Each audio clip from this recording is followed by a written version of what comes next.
Assalamualaikum warahmatullahi wabarakatuh. Waalaikumsalam warahmatullahi wabarakatuh. Sahabat Binom, kita ketemu lagi ya. Pak Azam, kita ketemu lagi. Kita Siap, tos dulu. Tos dulu kita, biar nggak lupa. Oke, sehat ya Pak Azam ya? Alhamdulillah, sehatnya orang tua lagi. Oh ada ya, sehatnya orang tua. Ya kan, memang udah tua lah ya, jadi harus sadar lah. Ya, Pakai udeng hitam lagi Pak. Ya, itu kan yang hitam lagi casingnya. Oke, sahabat Binom. Jadi podcast hari ini kita mau diskusi ini Pak Azam. Soal yang heboh juga sekarang nih. Dalam 1 minggu ini terakhir banyak banget saya dapat update muncul FYP Pak di TikTok saya, di YouTube saya itu soal kondisi krisis di negara-negara maju gitu. Saya masih ingat waktu kita pertama kali podcast 1 itu. Iya, itu podcast 1. Discuss mengenai leading indicator, kemudian discuss mengenai siklus bisnis gitu ya. Waktu itu Pak Azam udah bilang ini hanya masalah waktu. Kan masalah waktu, betul.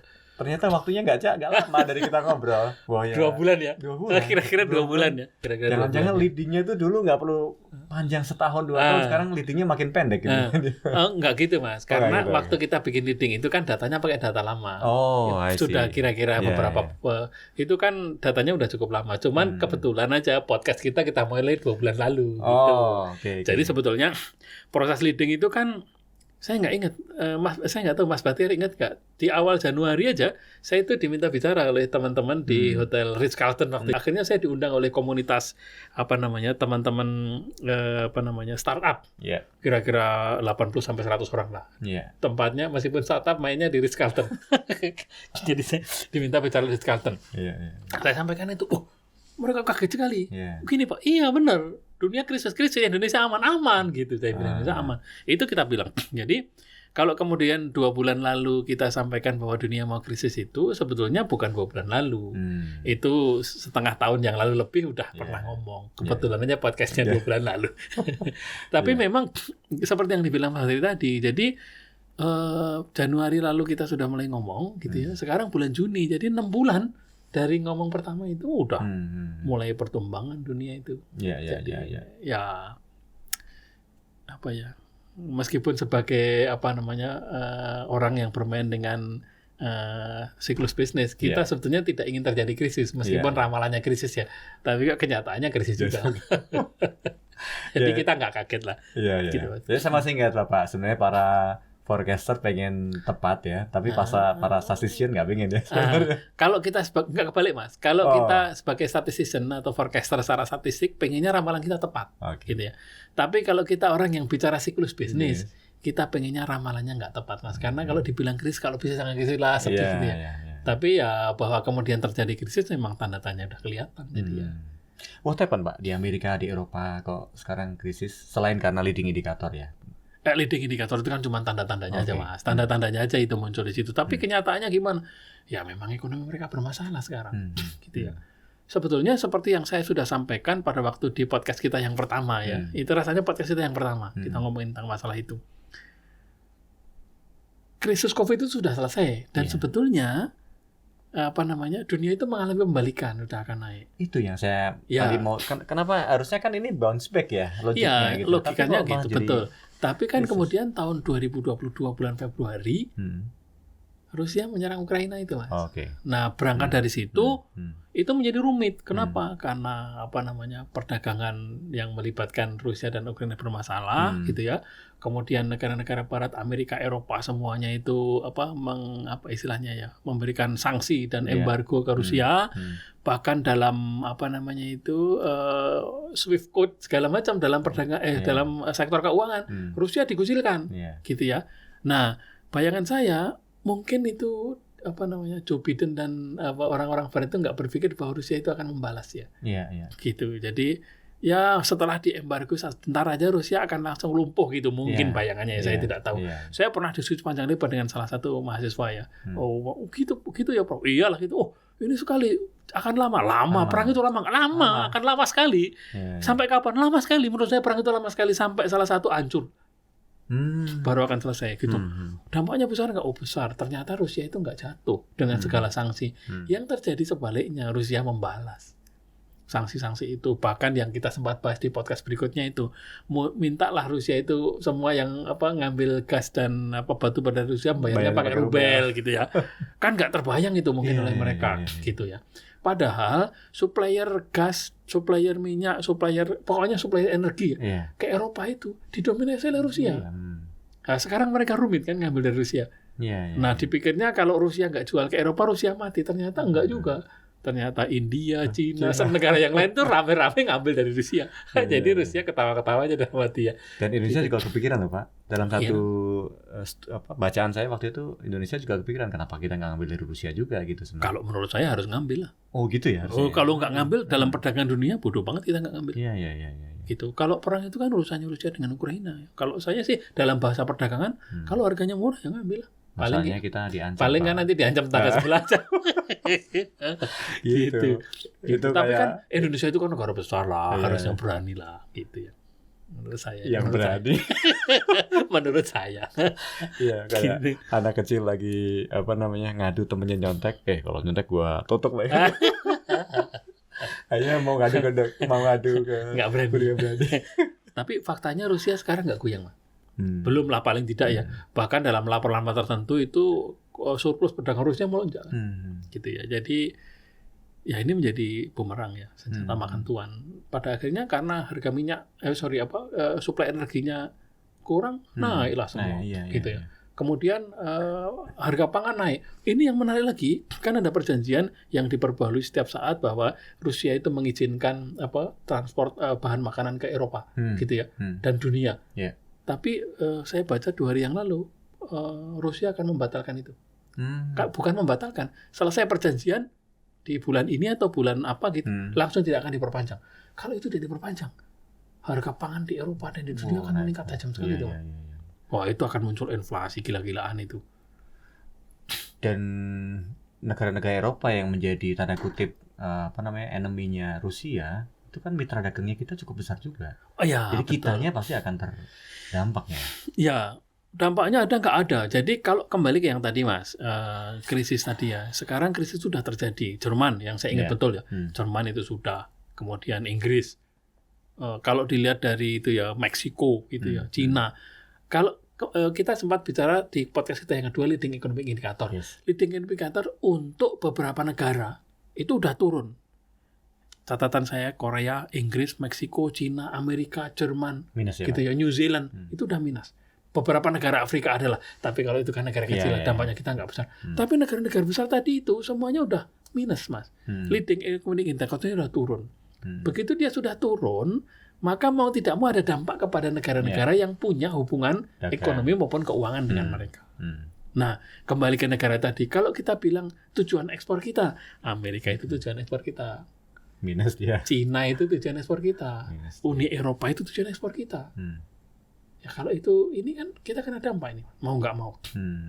Kalau bicara penanaman modal asing terbesar di kita, negara-negara itu juga. Iya. Jadi dari jalur ekspor kita ada kemungkinan terganggu, gitu ya. Dari jalur capital flow juga ada kemungkinan terganggu. Jadi ya kalau kemudian dampak ke kitanya ada ya adalah. Kalau nggak ada nggak mungkin. Makanya saya bilang dulu itu. Kalau kita ingat, saya sudah sampaikan di podcast kita yang pertama dan yang kedua mungkin juga diulang lagi. Pertumbuhan kita tahun ini berapa? 4,9. Nggak akan berubah. Sampai hari ini saya belum berubah. Pandangannya bahwa tahun ini 2023 pertumbuhan kita akan 4,9. Masih bagus nggak? Bagus lah. Kita masih bagus dibanding banyak negara ya. Tapi dibanding tahun-tahun sebelumnya kan kita turun. Kenapa turun? Ya tadi ada dampak itu tadi. Tapi kok masih bisa ini ya, growth ya? Kalau ngelihat prediksi itu sebenarnya udah dikalkulasikan dengan kondisi kondisi perang Rusia Ukraina atau memang sebelum. Jadi yang mana ini? Yang negara-negara itu atau Indonesia? Kita punya growth 4,9 kan selama ini growth-nya juga segitu Pak, zaman sebelum. Selama ini kan kita ada di sekitar 5,1, 5,2 segala macam. Kita ke 4,9. Ada turun Mas, pengaruh turun ada, tapi masih 4,9. Jadi minor ya, maksudnya enggak signifikan dibandingkan. Iya, kan sudah kita sampaikan juga di pertemuan sebelumnya. Dampak dari situ itu kan lewatnya jalur ekspor impor yang paling besar ya itu. Sementara GDP kita itu dominansinya yang paling utama adalah masih di konsumsi domestik. Nah, konsumsi domestik itu yang menolong ya. Itu yang menolong. Tapi jangan lupa ini dampak ini kan makro sifatnya ya. Makro sifatnya. Tapi mikro mungkin ada pengaruh loh Mas. Mungkin mikro ada pengaruh. Contoh misalkan begini. Yang pertama terkait dengan konsumsi domestik tadi lah yang menyelamatkan tadi. Makronya masih akan tumbuh. Mari kita lihat. Yang kita konsumsi itu ada barang lokal, ada barang impor. Gitu ya. Banyak sekarang. Ekspor impor kita terganggu. Impor juga mungkin terutama ekspor ya. Nah, sekarang mari kita lihat. Selama ini kan kita salah satunya barang domestik misalkan. Ini ada ancaman loh Mas. Misalkan ambil contoh ini. Amerika krisis. Eropa krisis. Australia krisis. New Zealand krisis. Jerman krisis tadi. Kalau negara-negara yang mengalami krisis, barang-barang dari Cina yang tadinya ditujukan ke sana, barang dari India yang tadinya akan masuk ke sana, kan oversupply itu. Terus barang itu di mana? Dibuang ke laut? Oh ya, pasti carikan tempat itu ke yang negara yang ekonominya growth ya, logikanya ya. Mana ada yang mau kan? Pasti barang itu akan dilempar ke negara-negara yang masih ada growth-nya. Betul. Siapa salah satunya? Ya kita. Dan kita itu masih punya growth, negaranya besar. Iya. Penduduknya banyak. Iya. Kita, India, misalkan gitu ya. Afrika Selatan. Itu pasti akan jadi barang. Jadi jangan heran kalau dalam waktu tidak terlalu lama barang-barang yang tadinya diekspor ke negara kayak itu nggak jadi ke sana, tapi membanjiri Indonesia. Lebih ngeri lagi tuh malahan tuh. Ya itu. Secara makro kan konsumsi nggak berubah Mas. Tapi apa dampaknya? Itu industri lokal kita. Nah, jangan heran kalau industri lokal kita akan kena. Jangan heran juga kalau kemudian PHK akan bermunculan besar-besaran. Terutama produk-produk yang di kita memproduksi sesuatu yang bisa disubstitusi oleh barang dari mereka. Kalau barang dari mereka lebih murah, hati-hati Mas. PHK pasti akan. Dan saya sudah mendengar dalam beberapa minggu terakhir itu rencana PHK udah banyak Mas. Wah, ini kita harus diskus khusus Pak soal PHK karena memang sama di FYP saya di YouTube. Itu tiba-tiba seliweran tuh informasi PHK, terutama di 6 hari terakhir, seminggu terakhir. Nah, kan udah mulai kelihatan kan? Iya. Udah mulai kelihatan. Ada satu bukan film ya, tayangan di TV itu pabrik-pabrik yang mati. Jadi ada videonya lah pabrik-pabrik. Nah, sebelum itu kan pasti ada proses yang mendahului itu. Jadi sebenarnya tanda-tandanya udah nggak cuma leading nih, udah di depan mata. Udah di depan mata, udah deket banget itu. Leading itu kan udah setahun yang lalu. Sekarang itu udah faktanya tuh. Jadi gelombang PHK itu jangan kaget. Dan PHK itu nanti kita bisa bahas khusus ya terkait dengan ini. Tidak semata-mata karena yang kita bicarakan tadi, faktor lain juga banyak karena efisiensi, karena perkembangan teknologi, ketambahan ini. Iya. Itu dampak yang bisa besar. Wah, ini harus dipikirkan kembali nih, sahabat Binom terutama yang ngikutin podcast pada hari ini ya, karena mereka kan bisnis kalau barangnya tersubstitusi oleh barang yang impor dan lebih kalah murah. bersaing, itu repot itu. Enggak cuma itu loh Mas, masih ada yang lain lagi Mas. Tidak cuma mengenai masalah PHK karena serbuan barang impor.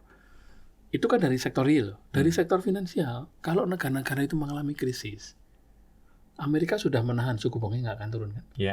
Bahkan akan kemungkinan naik lagi dalam beberapa bulan. Kalau suku bunga mereka naik, apa yang terjadi? Suku bunga kita pasti naik lah. Nggak mungkin suku bunga kita nggak naik. Beban kita naik juga. Belum lagi nanti di situ ancaman inflasi tuh. Nah, begitu inflasi, dampaknya luas lagi loh. Inflasi itu kan baru secara umum kan. Betul.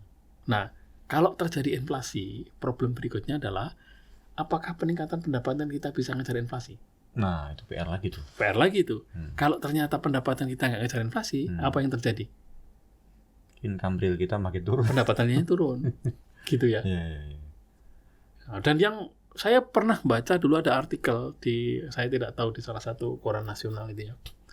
Inflasi yang paling tinggi di antara semua sektor itu salah satunya inflasi pendidikan. Dunia kita. Wah, dunia kita. Kalau itu yang terjadi, waduh. Padahal SDM itu ditentukan oleh kualitas pendidikan. Begitu pendidikan nggak terjangkau, SDM-nya akan punya dampak. Nah, itu nanti inflasi kita perlu bikin podcast khusus itu, Mas. Gitu ya. Jadi paling tidak 2 itu menurut saya di depan mata ya. Depan mata. Sebagai implikasi mikro ya. Kalau makro pertumbuhan ekonomi oke lah kita bisa masih selamat, tapi itu baru sisi makro. Didrive sama consumption soalnya. Tapi konsumsi siapa yang dimakan gitu. Kalau yang dimakan barang produksi kita, hidup kita. Kalau yang dimakan itu barang produksinya impor. Mati lah. Ya masih hidup, tapi kan produsen kita yang mati. PHK dan sebagainya diimplikasi logis saja. nih sahabat Binom, Anda layak ini harus ngikutin terus karena ternyata satu hal dengan hal lain tuh punya keterkaitan. Jadi begitu kita bicara leading indikator punya keterkaitan ke indikator yang lain ya, kayak inflasi, kemudian PHK dan lain, pengangguran dan lain-lain, yang banyak. Dan buat sahabat Binom nih, bagi Anda yang berbisnis, Anda juga harus prepare dengan serbuan-serbuan tadi kan, itu yang paling ngeri Pak buat teman-teman kita ini kan. Beberapa mahasiswa kita kan juga pengusaha. Nah, itu masalahnya. Apalagi kita di ranah sekolah bisnis. Jadi we have to care about them gitu ya. Oke, sahabat bisnis, kita close dulu ya Pak Antukani. Tapi boleh. Jangan lupa ikutin terus podcast kita karena topiknya selalu akan relate dengan Anda. Please be there or you will be behind. Assalamualaikum warahmatullahi wabarakatuh. Waalaikumsalam warahmatullahi wabarakatuh.